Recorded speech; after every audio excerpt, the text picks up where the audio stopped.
اس video میں ہم استعارہ کے بارے میں بات کریں گے۔ تو سب سے پہلے ہم یہ جانتے ہیں کہ استعارہ کا مطلب کیا ہوتا ہے۔ استعارہ کا مطلب ہے عارضی طور پر مانگنا۔ جب ہم ایک چیز سے دوسری چیز کے لیے کوئی بات، کوئی چیز عارضی طور پر مانگتے ہیں تو اس کو کہا جاتا ہے کہ یہ استعارہ ہے۔ استعارتاً ہم اس چیز کو مانگ رہے ہیں، یا ادھار لینا بھی اس کا مطلب ہوتا ہے۔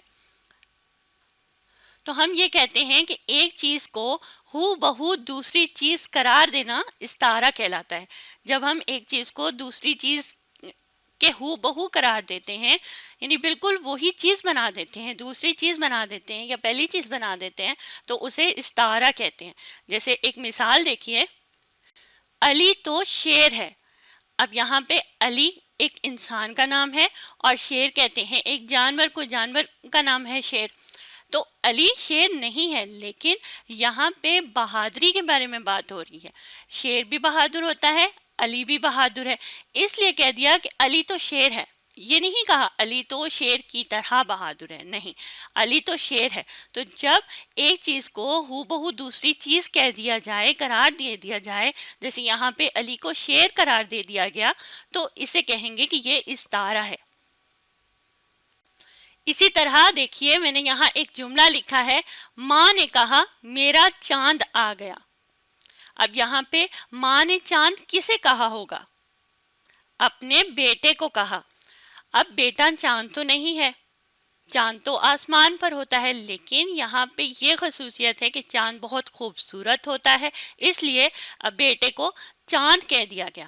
یہاں پہ یہ نہیں کہا میرا بیٹا چاند آ گیا یا میرا بیٹا چاند کی طرح خوبصورت ہے، اس طرح کے جملے نہیں۔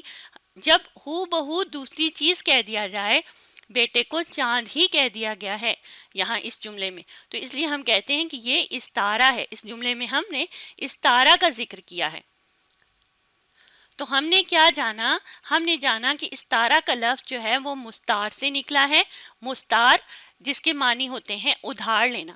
تو یہاں اوپر کا جملہ آپ دیکھیے، ماں نے کہا میرا چاند آ گیا، تو یہاں پہ کس چیز کو ادھار لیا گیا؟ خوبصورتی کو۔ چاند کے لفظ کو اس لیے ادھار لیا گیا بیٹے کے لیے کیونکہ چاند اور بیٹا دونوں چیزیں خوبصورت ہیں۔ تو استعارہ کسے کہتے ہیں؟ ایک چیز کو ہو بہو دوسری چیز کہہ دینا۔ جیسے ہم نے اوپر مثال پڑھی تھی، علی تو شیر ہے۔ اب علی کو بالکل شیر کہہ دیا گیا، یہاں پہ ہو بہو شیر کہہ دیا گیا، کی طرح کے الفاظ نہیں استعمال کیے گئے، تو اس لیے یہاں پہ ہم کہہ سکتے ہیں کہ بہادری کی وجہ سے اس کو عارضی طور پر اس لفظ کو وہاں سے مانگ لیا گیا ہے یا ادھار لے لیا گیا ہے۔ اب ایک اور مثال سے سمجھتے ہیں، پاکستانی شیروں نے بھارتی گیدڑوں کو بھگا دیا۔ معاف کیجیے گا، گیدڑوں کو بھگا دیا۔ اب یہاں پہ شیر اور گیدڑ کا ذکر ہے۔ شیر بہادر ہوتا ہے اور گیدڑ بہت کمزور ہوتا ہے یا ڈرپوک ہوتا ہے۔ تو پاکستانی شیروں یہاں پہ فوجیوں کو کہا گیا، پاکستانی فوجی، اور بھارتی گیدڑ بھارتی فوج کو کہا گیا۔ تو اب یہاں پہ فوج کا ذکر نہیں ہے، لیکن اس جملے سے واضح ہو رہا ہے کہ شیر اور گیدڑ جو ہے وہ الفاظ مستعار لیے گئے، یعنی ادھار لیے گئے ہیں، اس لیے کہ شیر بہادر ہوتا ہے تو پاکستانی فوجیوں کو بہادر کہہ دیا گیا۔ گیدڑ کمزور یا ڈرپوک ہوتا ہے، اس لیے بھارتی فوجیوں کو گیدڑ سے جو ہے وہ گیدڑ کہہ دیا گیا، یعنی اس لفظ کو، گیدڑ کو مستعار لیا گیا، ادھار لیا گیا بھارتی فوج کے لیے۔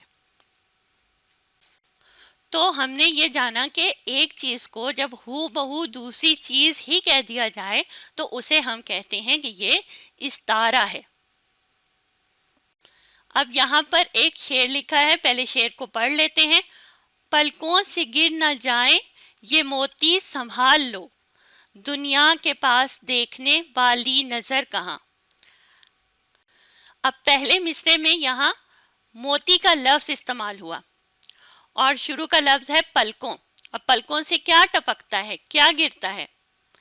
آنسو گرتے ہیں، بالکل صحیح، اور آنسوؤں کو یہاں پہ موتی کہا گیا ہے